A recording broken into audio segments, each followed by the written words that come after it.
सुर में गाना सीखिए पाधानीसा ऐप के साथ। AI powered personal music teacher from Saregama.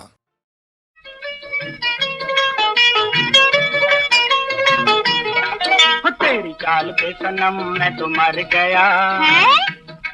गोरे गाल की कसम ये जिगर गया। अरे चाचा, तेरी चाल पे सनम मैं तो मर गया, गोरे गाल की कसम ये जिगर गया। जरा डाल तो इधर एक प्यार की नजर मेरी गोरिये हो मेरी सोनिए। चल सामने से हट फरियाद की तुम कर दूंगी मेरा पट मत मार तुम। ये बात है। चल सामने से हट फरियाद की तुम वो कर दूंगी मेरा पट मत मार तुम। कोई काम है न काज खाए सवा मन नाज मेरे साजना वो मेरे रांझना। ओ सच्चे पट मोड़ दो।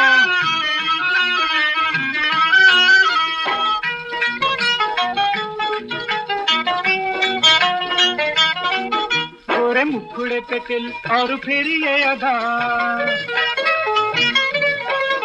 इसी बात पे तो दिल हुआ तुझ पे फिदा।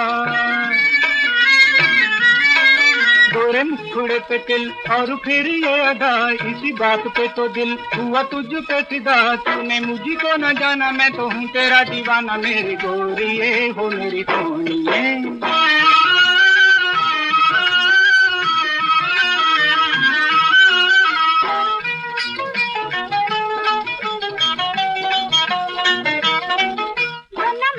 लंगूरी रही तुमकी कसर। अच्छा जी।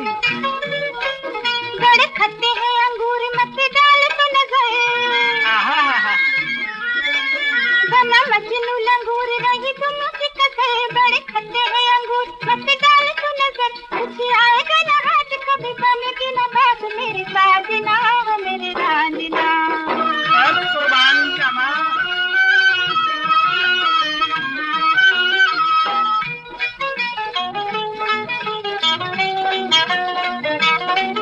तेरे साथ सच्ची सच्ची मुझे प्यार हो गया। कुछ कुछ तो मुझे भी एतबार हो गया। तेरे साथ सच्ची सच्ची मुझे प्यार हो गया। कुछ कुछ तो मुझे भी एतबार हो गया। जीत गया मेरा प्यार, तू है मेरा दिलदार मेरे साजना हो मेरी सोनिए। तेरी गाल पे सनम मैं तो मर गया, गोरे गाल की कसम ये जिगर गया। जरा डाल तो इधर एक प्यार की नजर मेरी गोरिये हो मेरी सोनिए।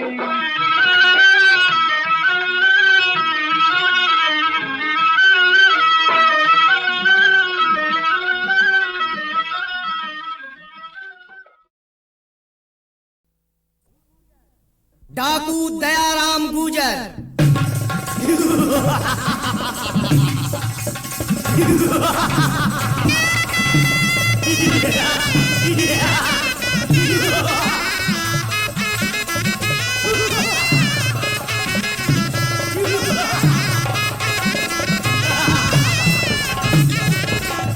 किस्सा ये दिलचस्प है सुनिए खासो आम। देखो भाइयों गौर से लालच का अंजाम।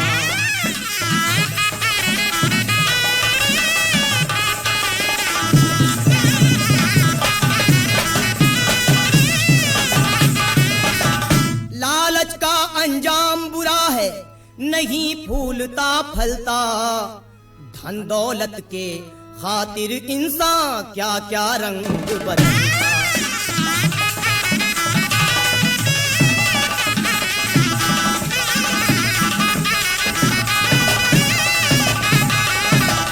डाकू चोर उचक्का बनता, राह बदी की चलता।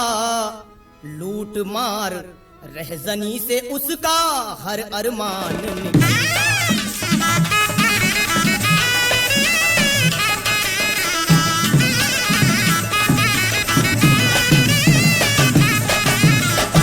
कहा पत्नी ने उसकी मुझको गहने ला के पहना दो।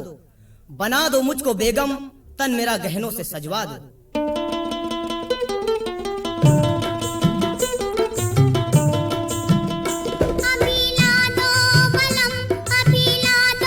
मुझे शाहजादी के गहने।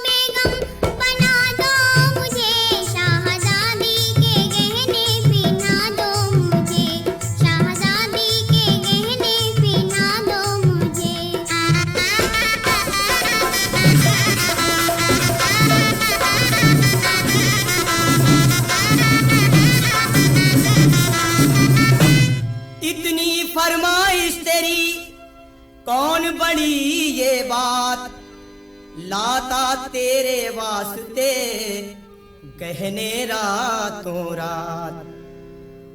और बेगम ने बादशाह से कहा, दरिया जाने के लिए दिल चाहे सरताज, नहाऊं जी भर के वहां मेला देखूं।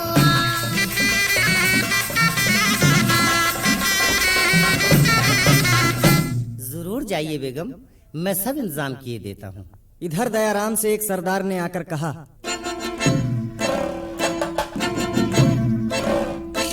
सरदार, सरदार सुना है बेगम दरिया नहाने और मेला देखने आ रही है। अच्छा आइए तो बहुत अच्छा हुआ। आज मैं अपनी बीवी की फरमाइश जरूर पूरी करूंगा। और फिर मेले में सांप की नजरें बचाकर दयाराम बेगम के पास पहुंचा। कौन हो तुम? दयाराम गुजर, एक माना हुआ डाकू। तो यहाँ क्यों आए? आपके गहने लेने की खातिर यहाँ आया हूँ, लेके जेवर ही जाऊंगा मैं। खैरियत जिंदगी की अगर चाहती, गहने दे दीजिए ना सताऊंगा मैं।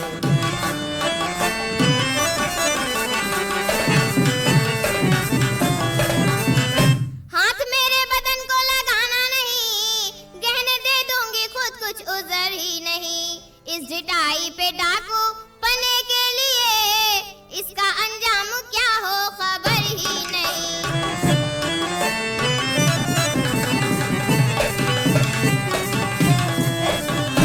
ये लो गहने।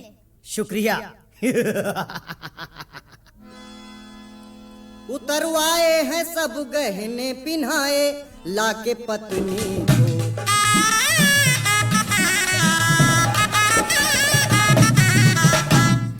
उतरवाए हैं सब गहने पिन्हाए, लाके पत्नी को। सुना जब बादशाह ने हाल दी, तस्कीन बीबी को।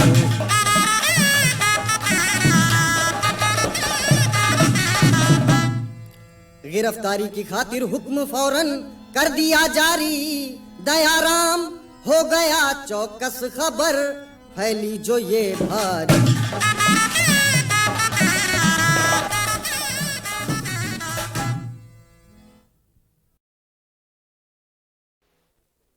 प्यारे भाइयों और बहनों, मैं आज खास कर हमारे देहात के रहने वाले जो भाई हैं, बहनें हैं, उनसे बोल रहा हूँ। आज एक शुभ दिन है, हमारा गणतंत्र का दिन है। 15.5 बरस हुए हमारे देश में आज़ादी आई थी। 13 बरस हुए उस आज़ादी को हमने पक्का किया और गणतंत्र यहाँ शुरू किया। आप लोग जो गांव में रहते हैं वो भारत की सब में ज़्यादा आबादी है। 100 में 80 आदमी गांव में रहते हैं। इसलिए हमारे देश की तरक्की के लिए ये आवश्यक है कि गांव के लोगों की उन्नति हो। इसीलिए विकास योजनाएं का काम शुरू किया गांव में, कम्युनिटी डेवलपमेंट का, ब्लॉक्स का। उससे बहुत कुछ लाभ हुआ और बहुत कुछ हमने सीखा। फिर हमने दूसरा बड़ा कदम उठाया, पंचायती राज का। पंचायती राज अब अधिकतर राज्यों में हो गया है और जहाँ नहीं हुआ है वहाँ भी जल्दी हो जाएगा। उसी के साथ सहकारी समाज का भी बहुत चर्चा हुआ और बहुत जगह वो कायम की गई है। ये पंचायती राज और सहकारी समाज दोनों मिलकर सारे हमारे देहात को, गांव को बदल देंगे, ये मेरा विश्वास है। हमने पंचवर्षीय योजनाएं बनाई, आप जानते हैं, और उसमें भी एक बड़ा हिस्सा था कि हम देहात में और गांव में क्या करें, गांव में क्या होना चाहिए। ये कहा गया है कि सब गांव में हम एक गांव का रक्षा दल बनाएं, स्वयं सेवक दल। उसका काम 3 तरह के काम हों। एक तो ज़्यादा पैदा करना अपने ज़मीन से, ये आवश्यक है, क्योंकि याद रखिए खाली वो सिपाही नहीं होते जो फौज में भर्ती होते हैं, जो गांव में या कारखाने में काम करें वो भी सिपाही का काम करते हैं। तो ज़्यादा अधिक पैदा करना, नए नए तरीक़ों से नए हल काम में लाए जाएं, नया नालियाँ खुदें पानी लाने के लिए नहरों से, और ज़मीन को बचाने के लिए बह न जाए काम करें, बंडिंग करें, ये सब बातें करें। और खाली गल्ला न पैदा करें, गल्ले के अलावा सब्ज़ी, तरकारी और फल वगैरह पैदा करें। इससे गांव की हैसियत अच्छी होगी और गांव की आमदनी बढ़ेगी। दूसरी बात है पढ़ाई की, शिक्षा की। हम चाहते हैं हमारे स्वयंसेवक दल शिक्षा में बहुत काम करे और सब लोगों को ठीक ठीक सूचना दे क्या क्या हो रहा है हमारी लड़ाई की में पहाड़ों पर या कहीं और क्या हमारा विकास योजनाएं चल रही हैं, ये सब खबरें जनता को दे। और इसमें रेडियो का भी प्रयोग किया जाए।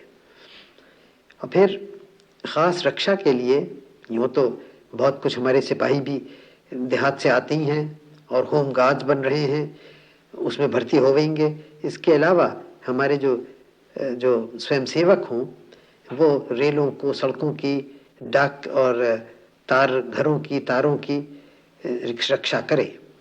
एक और ख़ास बात मैं आपसे कहा चाहता हूँ, हम एक नए तरह का बैंक बनाया चाहते हैं। बैंक तो आप जानते हैं जहाँ रुपया रखा जाता है, हम एक बनाया चाहते हैं जहाँ हिसाब रखा जाए कितना कौन काम करता है। लेबर बैंक बनाया चाहते हैं, डिफेंस लेबर बैंक। और हमारी इच्छा यह है कि हर एक तगड़ा आदमी 12 दिन साल में अपना काम उसको दे, बैंक में जमा कर दे। तो अगर आप सोचें 20 करोड़ आदमी इस तरह से काम करें तो साल भर में उनकी काम से 300 करोड़ का लाभ हो सकता है। ये सब पैसा गांव में रहेगा और आप ही के गांव की उससे तरक्की होगी। तो इससे तो बहुत बहुत अच्छी चीज़ है ये। और अगर सब लोग इस काम को करें तो बहुत जल्दी गांव की उन्नति होगी।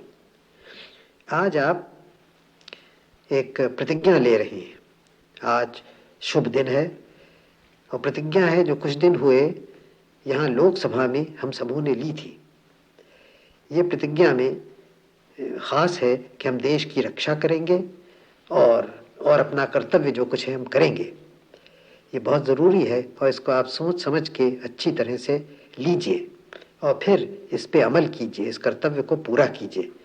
इसके करने से हम देश की रक्षा भी होगी हमारी और सारे गांव की उन्नति होगी। तो ये ख़ास काम आज आप कीजिए, प्रतिज्ञा लेके उसको पूरा कीजिए। और मुझे पूरा विश्वास है मुझे कि हमारी विजय होगी इन सब बातों में, देश की रक्षा में भी और दूसरा विकास का जो काम हमें देश भर में करना है उसमें भी। इसके माने ये है गांव की उन्नति होगी और गांव में जो सब करोड़ों आदमी रहते हैं उनकी होगी। गांव को बढ़ना चाहिए खुद, कि लोग वहाँ रहें, लोग बढ़ें। लोग वहाँ बढ़ेंगे वो दो बातों से, एक तो खैर अच्छी खेती हो, वो भी काफ़ी नहीं है। उस खेती के साथ गांव में छोटे छोटे कारखाने बने तब, और ज़मीन पे जितने लोग काम करते हैं वो कुछ उसमें से बहुत सारे कारखाने की तरफ जाएं, क्योंकि हमारे ज़मीन पे लोग ज़रूरत से ज़्यादा हैं, बहुत ज़्यादा, उनकी आवश्यकता नहीं है ज़मीन पर। और भी लोग ज़मीन मांगते हैं, कहाँ से आए, ज़मीन है नहीं इतनी। तो ये तो है नहीं कि ज़मीन से निकाल दें लोगों को, लेकिन उसी ज़मीन पर रह के उनको काम मिलना चाहिए। और वो काम ऐसे ही हो सकता है, कुछ कारखाने ऐसा काम रहे, वही गांव में हो। एक परिवार में कुछ लोग खेती करते हैं, कुछ लोग करते हैं कारखाने चलाते हैं, उनकी आमदनी दुगनी चौगनी होती। अक्सर ये चर्चा होता है आजकल कि ज़मीन किसी के पास फर्ज करो 30 एकड़ से ज़्यादा ना हो, जो भी मुकर्रर करें, और इसमें कुछ लोग शिकायत करते हैं। लेकिन सब बातें सोच के हमने ये बात निश्चय की कि अलग अलग प्रदेशों में अलग अलग है कि ज़्यादा ज़मीन किसी के पास ना हो। पहले तो आप जानते हैं वो ज़मींदारी प्रथा अलग की, जागीरदारी अलग की, ताल्लुकदारी अलग की, क्योंकि वही बात थी, उसमें हो जाती थी कि एक तो उससे हानि होती थी हमारे सारे समाज के बढ़ने में, और सब में विशेष ये कि विचार गलत पैदा करती थी। विचार यही, वो राजा कुछ काम न करे, जमींदार कुछ काम न करे, वो लगान पे रहे, ये गलत विचार है। अच्छी समाज वो है जिसमें जो काम करता है वो उसको खाने पीने रहने का मिलता है। जो काम नहीं करता उसको कोई अधिकार नहीं किसी और के काम पे रहने का। ये सिद्धांत होना चाहिए। अब इस तरह से सफाई सिद्धांत कह देना तो कठिन है। अब उसमें बूढ़े हैं, बच्चे हैं, तो खैर और बात है, उनका समाज के ऊपर बोझा है, समाज की उनकी देखभाल करनी चाहिए। लेकिन कोई हट्टा कट्टा पुरुष या स्त्री, याद रखिए या स्त्री, ये मैं कहता हूं या स्त्री, लेकिन स्त्रियां तो हमेशा बेचारी काफी काम करती हैं, घर में और जगह भी कहीं ना कहीं काम तो करती है, तो मैं नहीं कहता हूं बेकार रहती है। तो हरेक को कम से कम अपनी मेहनत से अपने लिए तो कमाना है। जितना हर एक आदमी खाता पीता कपड़े पहनता है, घर लेता है, यानी समाज के धन को वो खा जाता है, तो पैदा कितना करता है? अगर जितना वो खाता पीता है उससे अधिक कमाता है तो किसी और को कमाया खाता है, जाहिर है। इसके माने एक चोरी करता है दूसरे के हिस्से की। अगर वो खुद कमाता अधिक है और उससे खाता कम है तो वो समाज के लिए बच जाता है और इसी से समाज बढ़ती है। तो खैर यही मैंने आपसे कहा कि हमें अपनी धन दौलत बढ़ानी है, तभी गरीबी जाएगी। खुशामद से भीख मांगने से तो नहीं।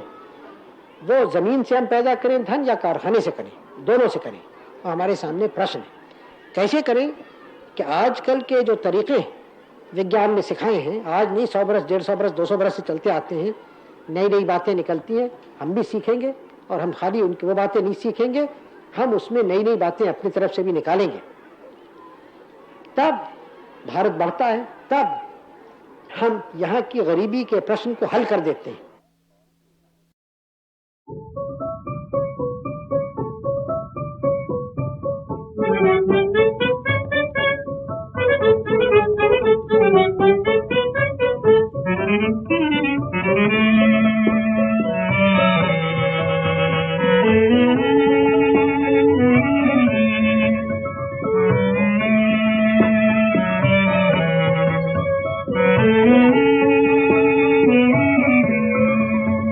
सजनी क्यों मुझसे प्यार किया, सजनी क्यों मुझसे प्यार किया, अनजाने राही का क्यों दिल बीमार किया, क्यों मुझसे प्यार किया, बोलो क्यों मुझसे प्यार किया।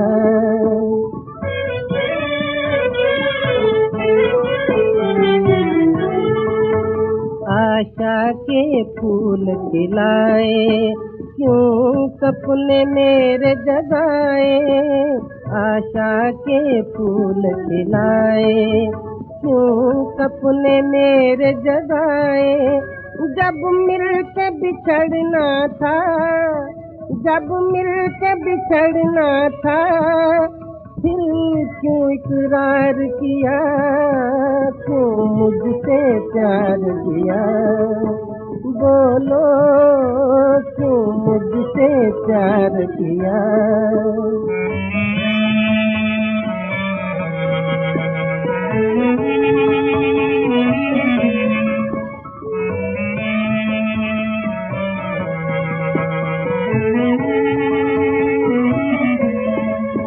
नैनों में बसने वाली ओ दिल की कहने वाली, नैनों में बसने वाली ओ दिल की कहने वाली, बेगाना बनकर तूने, बेगाना बनकर तूने क्यों दिल पर वार किया, क्यों मुझसे प्यार किया, अनजाने राही का क्यों दिल बीमार किया, क्यों मुझसे प्यार किया, सजनी क्यों मुझसे प्यार किया।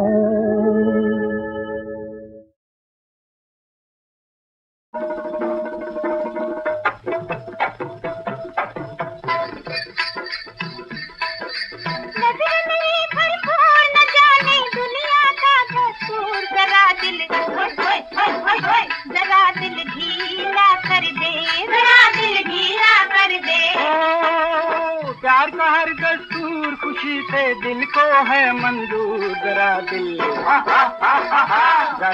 ढीला कर दे, जरा दिल ढीला कर दे।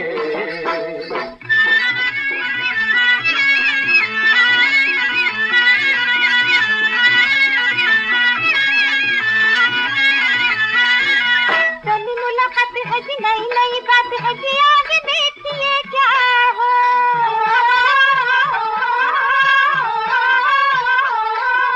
देखे गोरे रंग वाले दिल के मगर काले जाने क्या चलेगा वो।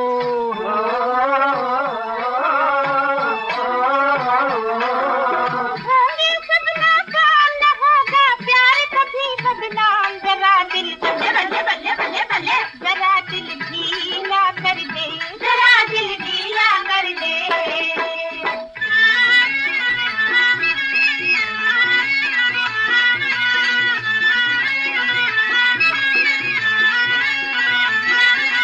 छोरा मैं पंजाबी गोरी छोड़ूंगा ना बाहें तोरी, लाख देवे कोई जान से।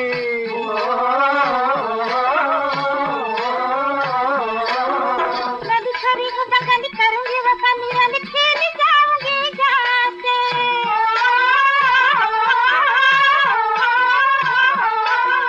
जेब के हैं कंगाल, मोहब्बत से हैं माला माल, जरा दिल ढीला कर दे, जरा दिल ढीला कर दे।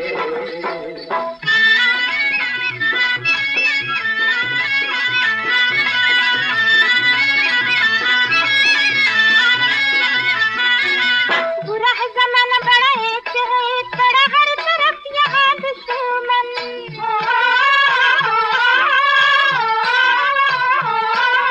तू बंगाली मैं पंजाबी, यही है बड़ी खराबी, पहले एक कर लो मन।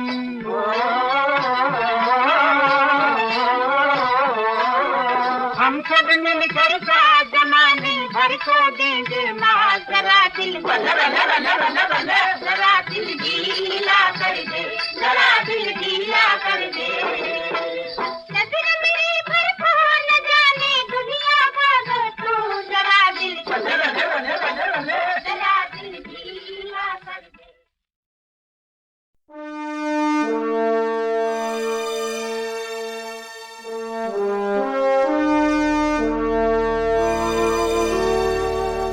प्रिय देशवासियों, जैसा कि आप सब जानते होंगे कि एक लंबे और कठिन कानूनी संघर्ष के बाद 23 जनवरी 2004 में उच्चतम न्यायालय के फैसले ने तिरंगे को फहराना हर नागरिक का मौलिक अधिकार बना दिया। उसके उपरांत हमने फ्लैग फाउंडेशन की स्थापना की, जिसका उद्देश्य तिरंगे को देशवासियों में लोकप्रिय बनाना और उसके आदर्शों के पालन करने के लिए प्रेरित करना है। भारत का तिरंगा, जहां एक तरफ हमें क्षेत्रीय, धार्मिक, भाषाई और जातीय भावनाओं से ऊपर उठकर सिर्फ भारतीय होने की याद दिलाता है, वहीं दूसरी ओर भारत के विभिन्न धर्मों, भाषाओं और संस्कृतियों को एक ही भारतीय पहचान में समेटता है। इसमें हमारी आधुनिक, लोकतांत्रिक, धर्मनिरपेक्ष और उदारवादी आदर्श निहित हैं। ये तीन रंग हमारे स्वतंत्रता संग्राम के प्रतीक और प्रेरणा स्रोत भी बने। इस तिरंगे से प्रेरणा पाकर अनगिनत देशवासी अपना सब कुछ लुटाकर देश की आज़ादी की लड़ाई में कूद पड़े। इसलिए हमारा राष्ट्रीय ध्वज हमें हमेशा अपने देश के प्रति कर्तव्यों की याद दिलाता है। मैं समझता हूँ कि तिरंगे की महत्ता को जन जन तक हर उपलब्ध और उचित माध्यम से पहुँचाने की कोशिश की जानी चाहिए। इस उद्देश्य को पूरा करने के लिए हमने संगीत और कला को भी एक अहम माध्यम के रूप में चुना है। मैं नवीन जिंदल आशा करता हूँ कि हमारा यह विनम्र प्रयास आप सभी को पसंद आएगा और देश की सेवा के लिए प्रेरित करेगा। जय हिंद।